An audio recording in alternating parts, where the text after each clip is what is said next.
Hears the azan a couple of times a day. Everybody hears pop songs on the radio, Arabic pop songs, maybe to a lesser extent. I've never heard those incorporated in any way into the classroom, into a lesson. If you think about it, that it is the rhythm of the language, it is the vocabulary, it is the grammar. These are opportunities that should be exploited, not neglected. Something that I think is vital is to learn some Emirati dialect. I think it's ridiculous to live here in the Emirates and not speak any. Most people spend years, and most expats spend years and don't. We may speak some Egyptian or Lebanese or whatever other dialect we've learned. I wouldn't, however, limit it there. Again, think of the opportunity here. We're surrounded by, we have Arabs from all over. Learn some Emirati dialect, learn some Egyptian, learn some Lebanese. Yes, as educators, I know you're tearing your hair thinking, oh my God, how do I examine that, or how do I put that into a curriculum? Well, that's not my problem. That's, however, what I would like as a parent. And lastly, although it probably should be first, I think there should be a great deal more cultural exploration, and I think the Arabic media provides the ideal way to do this. This graph may be very baffling to you, and it's a bit of my personal experience, and it's a bit of a condemnation of why I think that Fusha should not be taught so much in schools, or at least, and remember, I'm talking about the non-Arabs and the visitors, that category. This is my own personal experience. And if you look at this red line, this is effort on the up, and this is years on the bottom. I spent about 4 years to get of blood, sweat, and tears to get to a level in Fusha where I could read the newspaper, which for most of the Arabic press, and it may not be the topic for this forum, it's not all it's cracked up to be. But you spend an awful lot of time trying to get there. Excuse me for any comments to the press. What else? You can listen to the TV news. If you speak good Fusha, you have a good ear for it, you can understand the news. If you get really good at it and spend a considerable amount more time, you may get enough fluency that you can actually enjoy reading literature in Arabic. Yes, you can, but it's a long stretch. It's a steep uphill. And I have yet to get to this point over there. I can't make the pointer go, but in order to do a presentation, I would be able to do this presentation in Fusha, but I haven't made it there yet. Now contrast that with the nice green line. If you learn colloquial or some sort of combination of colloquial Arabic colloquials, within a few months you should be very capable of greetings, basic navigation, buying things, expressing yourself on simple topics. Another few months and you can, somebody explains a pop song to you, the lyrics of it, Habibi, Habibi, and you can figure out how this works. And go on a little bit more and you can actually, it's absolutely possible to follow media, to follow soap operas, to follow basic things on television or in the film if you wanted to see that. And you can, by my third year, I was able to hold conversations on pretty much any topic بالعامية المصرية, not in Fusha. My point out of all of that is I think there is way too much emphasis placed on Fusha and it doesn't bring the results. Students look at it, it's a huge amount of effort and it doesn't get them very far. Whereas if you would find a way of teaching Ameya, colloquial Arabic to be defined, you can get results. You can get tangible, useful results. Much less effort. So this is another notional bunch of graphs, how I would see the first year and the second year.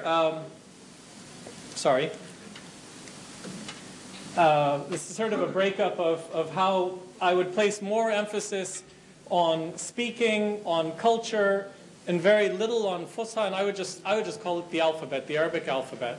In the second year, yes, you can increase the grammar and call it Fusha, but keep it minimal. Pay more attention to teaching about the cultures to be defined. the last point down here, in terms of culture, I would emphasize music, sport, all aspects of culture. Music, sport, art, film, literature, and certainly geography. This is something you might think about. I don't know how you take it, but this is my version of the 1,000 words of Arabic that you can learn just by reading signs. Some of them, like the subway sign, whoops, sorry. Some of them, like subway in here, you know, that's just learning and becoming familiar with characters. Kentucky, the Dajjaj, Kentucky over here, Starbucks up here. As you can learn the vocabulary, you can learn just become familiar with letters, or become familiar with, there are even some nice commands like,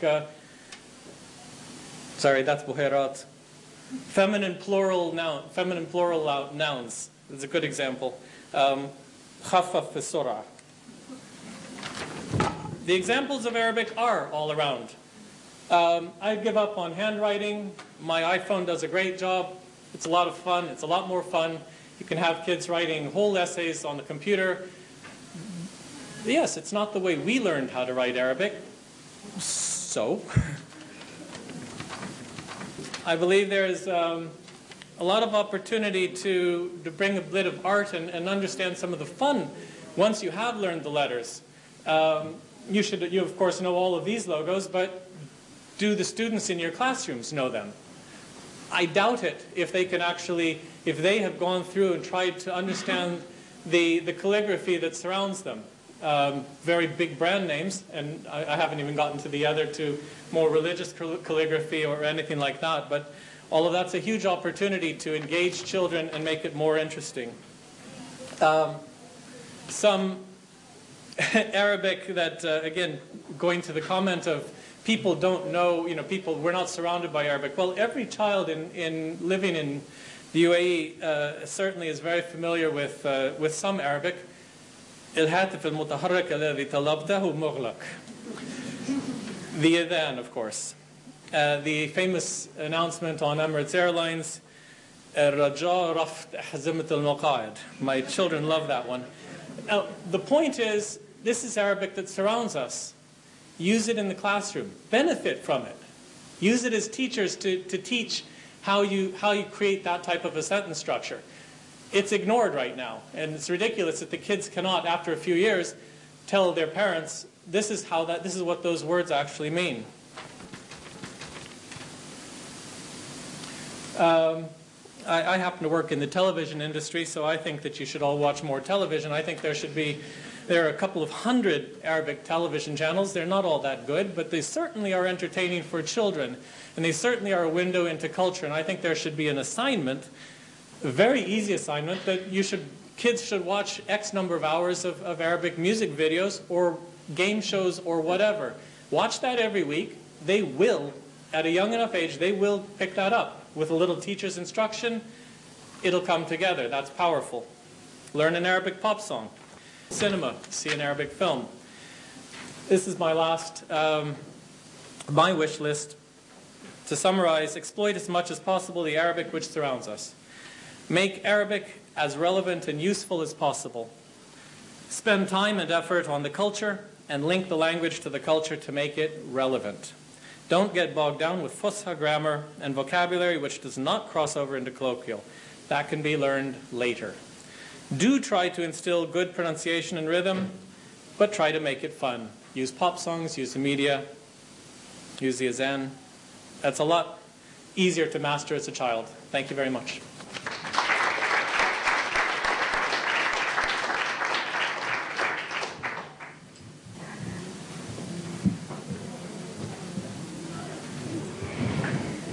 شكرا للمتحدثين. سنقوم الآن بفتح باب الأسئلة أمام الحاضرين. نرجو منكم التعريف بالاسم قبل طرح السؤال، وهناخد سؤالين 3 مرة واحدة بعدين نطرحهم على المتحدثين. تفضلوا اللي عنده أسئلة. السلام عليكم. You've mentioned in your introduction the importance of the language in relation to history, the identity and the religion. It appears that we are in the Emirates and also in the Gulf at a critical time, that if things don't drastically change, the people within the Gulf region will become the Aborigines of the Middle East, that the Arabic language is linked directly to the identity of the individual. The Emirates is not UK, whereby a majority of people speak the native language. So therefore, we should view this not in a vacuum, but as a whole. The last speaker, Robert, spoke about functionality of the language. So therefore, you need to make changes within the environment. You have to change the environment so that people will need the Arabic language. If this isn't done, you lose your language, you lose your identity, you lose everything. Thank you. Next question. Assalamu alaikum. The other day someone asked me, do you know where you're from? Actually, I look Arab, but I'm not. I'm African American. So they asked me, which part of Africa did you come from? And I said, we don't know. I said, when we came 400 years ago, they separated us. We didn't have a language. We didn't have a people, and we don't know. We can guess. And I think unless some kind of change happens in the Gulf, the same situation will happen. It will be maybe one day someone may not know even the language of the Emirates. And for Mr. Lacos, one thing that's important is, I think for non-native speakers, you can't use the Hibbu Arabi. It's the worst book on planet Earth. The Hibbu Arabi is a bad book. It's better to use the books that they use for Watani and the books for Lugat Arabi. Those books have culture.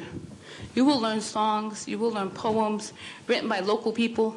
You will have so much poetry and so much sounds and languages and feelings. You know, there's one story in the Arabic language book where a kid comes to another kid's house and the kid says to him, oh, your house is so clean.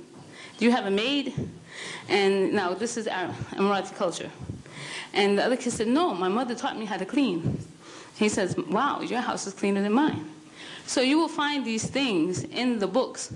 But I think what they do is they separate the kids, Arabs and non-Arabs. You know, as soon as they come in the door, they just, like a conveyor belt, like good eggs and bad eggs. And for my two daughters, I had to fight for them to be with the Arabs. You know, I said, there's no difference. You know, all of us are created by Allah. And that was the argument that works. You know, any other argument doesn't work. So if you say, okay, did you create yourself or did somebody create you? Okay, it stops there.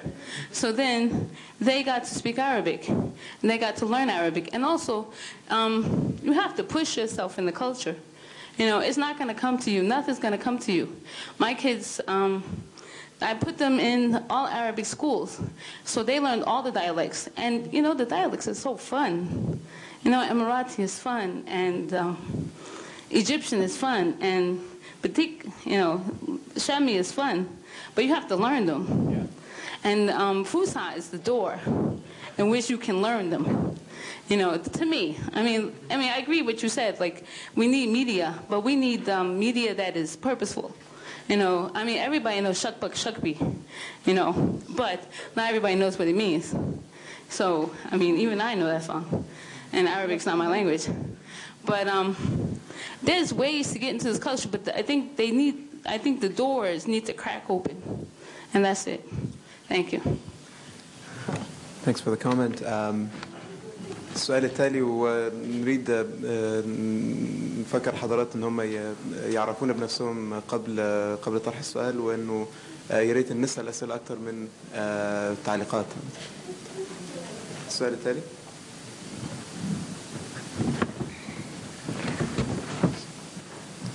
هذا International School of London IB Workshop Leader لتعليم اللغة العربية.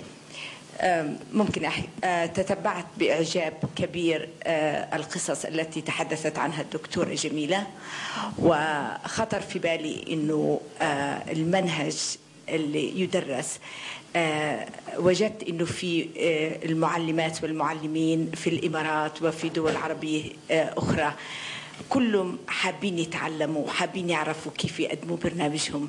ومن خلال ورشات العمل أعجبني بقصص دكتورة جميلة أنه إذا نظرنا إلى المواضيع اللي تقدم من الوزارة، اللي هي الوزارة تعبت عليها واشتغلت عليها، ولكن كمعلمات إذا بنقدر ندربهم أن يطلعوا إلى المواضيع من ناحية المفاهيم the concepts conceptual approach لأي تعليم للأولاد حتى من سن 3 سنوات حتى الجامعة، بنقدر نطلع لكل موضوع من المواضيع كهو مفهوم وفكرة كبيرة. وزي ما قال الأستاذ روبرت إنه إذا نحن علمنا الولد يصير غايتنا يكون lifelong learner، فإذا بناخده من ناحية البحث inquiry، هذا الطالب اللي علمناه مبادئ اللغة هو حيصبح باحث إذا أحب اللغة وتفاعل معها وتعلمها. خصائص اللغة مهمة، القواعد مهم، المهارات مهمة، ولكن بحب أسمع أكثر عن المفاهيم. والقواعد هو مزبوط، مش رح نيجي نعمل إعراب بارزنج اللي كانوا يعلمونا إياهم، ولكن مفهوم اللغة.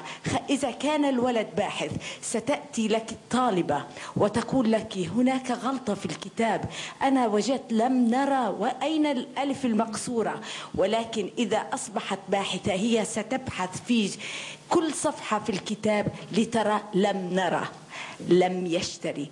فإذا كانوا باحثين ونقدم مواضيعنا عن طريقة المفاهيم الكبيرة. وشكرا لكم، وأنا لقيت في إيجابيات كبيرة من جميع المتحدثين والمتحدثات. شكرا. شكرا. سنعود للسؤال على طول، بس السؤال التالي. Catherine Lewis, the national newspaper.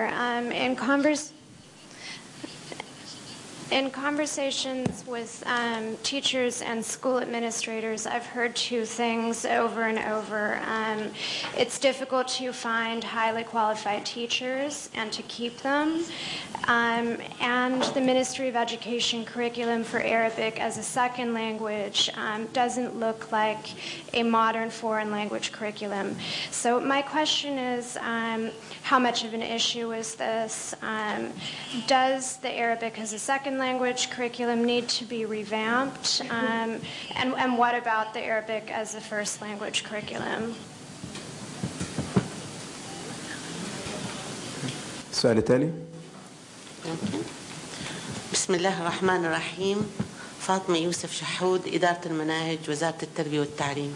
بداية أشكر كلية دبي للإدارة الحكومية على دعوتنا للمشاركة بهذا اللقاء التربوي، كما أشكر الأخوات اللواتي تفضلن بالحديث عن رصد المعايير الموجودة من خلال كلام الأستاذة جميلة وما تفضلت به الدكتورة لطيفة والأستاذة لينا والمتفحص والدكتورة كريمة. والمتأمل فيما قدم من كلام يجد أن جميع ما قدم يدور حول رصد واقع تدريس اللغة العربية، سواء كان من خلال الوثائق الوطنية والمعايير الحديثة التي بنيت فيها، إلى تأليف الكتب الجديدة التي تفضلت بها الأستاذة كريمة مدارس الغد. لكن السؤال الذي يطرح نفسه، أو ربما الأسئلة التي تطرح نفسها الآن، أنا وجدت أنها كلها تدور حول المعلم. هناك مناهج، هناك وثائق، هناك تقنيات تعليم، هناك كل شيء تقريبا متطور وعلى مستوى أحدث الأساليب التربوية في كل المجالات. الذي غاب عن أذهاننا هو ما ميزانية تدريب المعلمين في المدارس الحكومية والخاصة. أين التدريب؟ مع عدد الساعات التدريبية التي يحظى بها المعلمون في مدارسنا، أين التدريب المستمر للزملاء المعينين الجدد كمعلمين؟ أين هو؟ ما عدد البحوث والدراسات التي تقدم حول المناهج المطورة؟ الحقيقة أنا أجد أن لا بد من بناء المعلم، لأن المعلم هو الحجر الأساس في العملية التعليمية. مما لا شك فيه أن المناهج والكتب لها دور مهم، لكن الأهم هو جعل المعلم يؤمن بهذه الثقافة، بثقافة التطور والتغيير. لا تكفي التطور السياسي ولا يكفي تغيير المناهج ما لم نتوصل إلى تغيير. تفضلت أستاذة قالت ما لي علاقة بالفرزدق أو ماذا يهمني من العراق. طبعا هذا جزء من المجتمع، لا بد من إشراك ولي الأمر في تغيير أي منهج. عندما نبني المنهج نؤلف الكتب الجديدة والعالمية والمطورة في كل جانب، لكن عند التطبيق نجد المعلم شيء غير شيء. من خلال زياراتي الميدانية أجد الكتاب في وادي والمعلم في وادي آخر. إذن التدريب والبحوث والدراسات هي أولا وقبل كل شيء. وشكرا.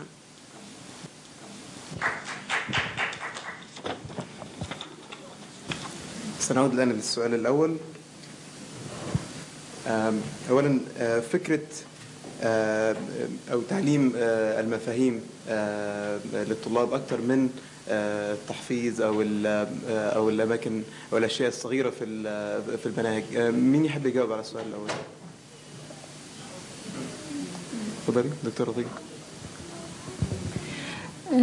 أشكر الأخت على المداخلة، وهي في الواقع يعني الأمور يعاد يعني الحديث فيها مرات ومرات إلى درجة أن الإنسان يصبح يعني في لحظة من اللحظات يرهق يعني. لكن أنا سأربط بين كلام الأخت وكلام الأستاذة فاطمة. المشكلة في أعتقد أنا سأتحدث عن تعليم اللغة العربية للناطقين بها لأبنائها. المشكلة التي أرى من وجهة نظري المتواضعة ومن خلال تجربتي مع وزارة التربية والتعليم أن الطريق الذي تبدأه الوزارة لتطوير اللغة العربية يعني لا يستمر، دائما يقف في منطقة معينة وانتهى الموضوع.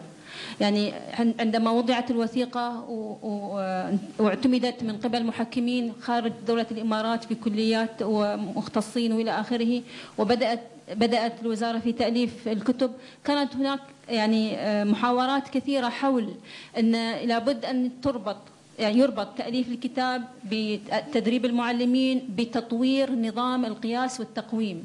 يعني هذه أمور لا تنفصل عن بعضها، لابد أن تسير متوازية لا أن تسير متتالية.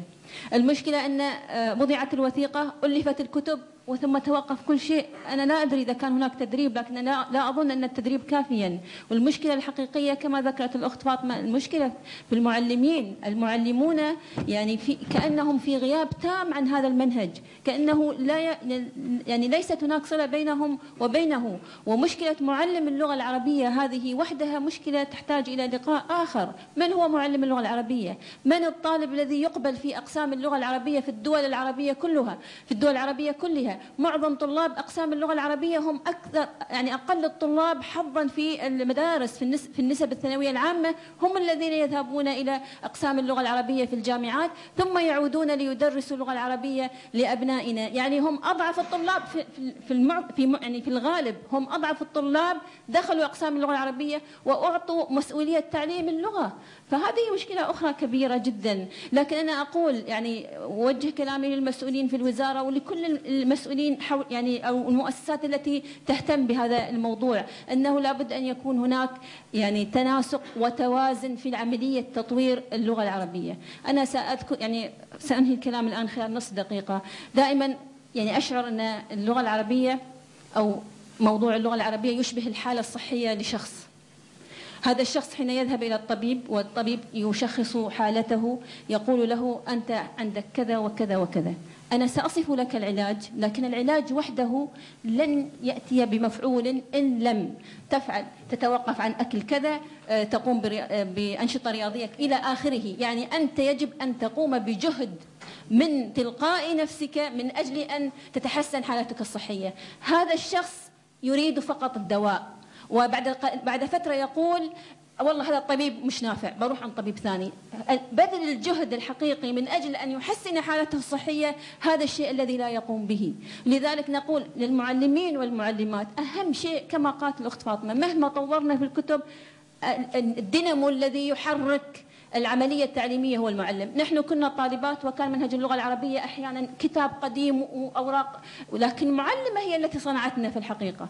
فلذلك نقول التدريب هو يعني عصب حق، يعني العصب الذي سيحرك تطوير اللغة، تعليم اللغة العربية إلى الأمام بسرعة وبقوة. شكرا. السؤال التالي أستاذة جميلة، هل نحتاج إعادة النظر في مناهج العربي كلغة الأم أو كاللغة الثانية في المدارس؟ هل نعطي فرصة للمدارس أن هم يقوموا بتحصيل مناهجهم الخاصة؟ لا توجد معايير للغة العربية كلغة ثانية.